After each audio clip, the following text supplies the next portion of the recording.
লাইলাতুল কদর উদযাপনের সমান নেকি হয়, সুবহানাল্লাহ।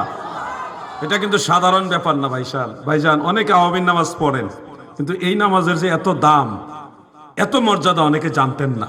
আমি রেফারেন্স সহকারে দিয়ে দিছি। অনেক ভাইরা অনেক কিছু জানে না, না জানি না হুদায় একটা ঝগড়া লাগায়। বিদআত করা যাবে না, এগুলি করবেন না, জানার চেষ্টা করবেন। ফাসআলু আহলা যিকরি ইন কুনতুম লা তা'লামুন। আমি স্টেজে ওঠার আগে দেখি আরেক ফিতনা, ফেসবুকে জিয়ারত করা যাবে না, দোয়া করা যাবে না, এই ধরনের একটা ফতোয়া চলতেছে।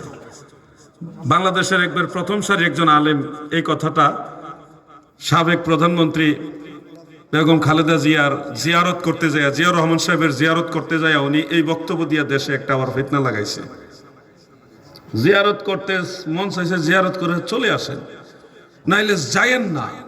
আপনি মাঝখানে গিয়ে কেন বলতেছেন যে জিয়ারত কবরস্থানের দিকে ফিরে করা, জিয়ারতে দোয়া করেন? আপনারা যখন মুনাজাত করেন তখন কি কবরের কাছে চান না আল্লাহর কাছে চান? এটা তো সবাই বুঝে। কবরস্থানের পাশে দোয়া করলে কেউ কবরের